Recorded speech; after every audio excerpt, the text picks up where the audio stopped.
When I wrote my first book, Communication Culture Volume 1, I wanted it to literally be a playbook to end division at work, which is why I put that on the subtitle, right?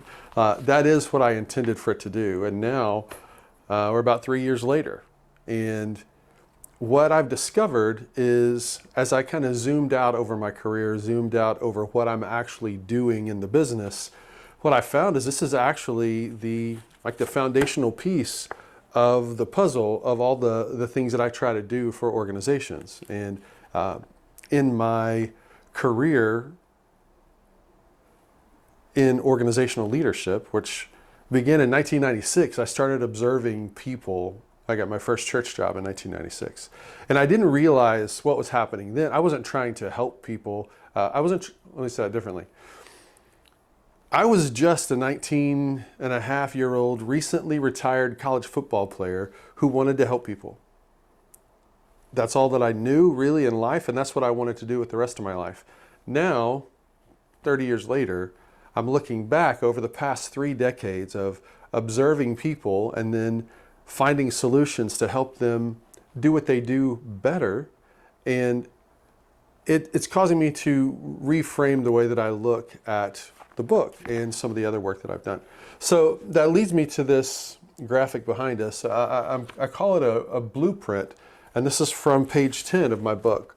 And it's just really rocks and ripples. And it's 3 basic ideas. The first one is words are rocks. Whenever you hold a word in your mouth, whatever you say the thing, before you say it, it's a rock. And as soon as you let go of it, as soon as you say it, there is no unsaying it. You can apologize for it. You can ask for forgiveness for it, but you cannot delete it. It's forever on the transcript of what happened. And even more impactful, once you say the thing, once you let it go, once you let the rock go, the first thing that happens when it hits someone or it gets out on the internet or wherever it goes, it makes a splash, just like if you throw a rock in the water. First thing that happens is a splash, then it sinks like a rock, right? But then on top of the surface, you have these ripples, right? And as soon as you let go of the rock, that's when you immediately lose all control. You forfeit all control of the ripples. So the context, it doesn't matter if you had a bad day, if you had a late night, if you had an early morning, like none of those things matter. None of those things, it does inform maybe the way that someone will experience it, but what's true is you've already let go of the rock. And as soon as you and I say the thing that we say or do the thing that we do, if we haven't thought about the ramifications of the ripples when it comes to the people who are affected by it, it's too late. The reason why that matters is in the workplace. This happens all the time. At home, this happens all the time.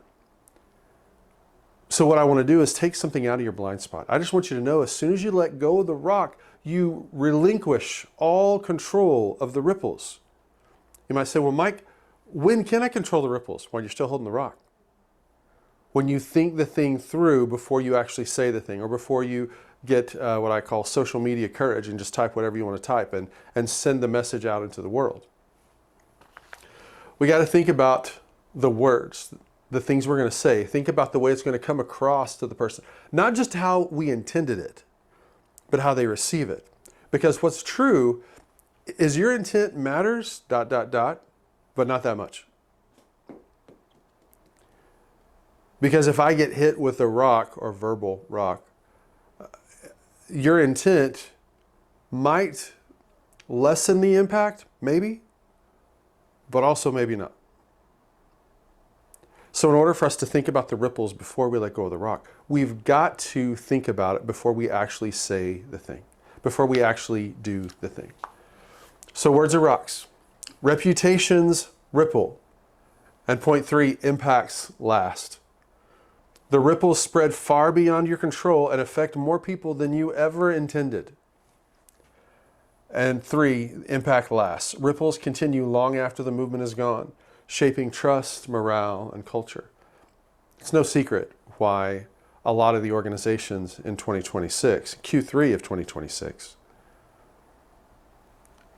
why we're struggling some of the ways that we are, because we're not prioritizing people, or prioritizing productivity. I'm not saying productivity is bad. I'm saying you actually can't have one without the other. And now in the age of AI, which I just might use some AI tools to help me do some edits on this before it actually gets to you. Maybe not, I haven't decided yet. But what's true is if we just rely totally on AI, then the human element goes away. And what's also true is if you're bad at communicating with people, you're not going to be great at communicating with AI. So the results that you expect to get, you ain't going to get them because we're not sending the right prompts. It's not the easy button that some people think that it is. And when you come back, when I come back, after I say a thing that maybe I didn't think all the way through, I didn't mean for it to come out the way it came out, you can always go back and ask for forgiveness, that's true. But you can't make it like it never happened. I can't make it like it never happened. Which is why we need a guide. We need someone to walk us through some of this, someone to help us through some of the things that we didn't see coming. And that is why I wrote this book.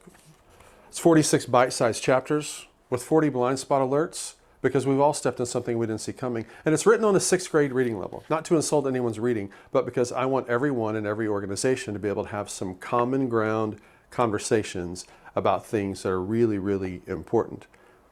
And you might say, hey, Mike, isn't it just really common sense? And then I would say, well, common sense isn't always common practice, right?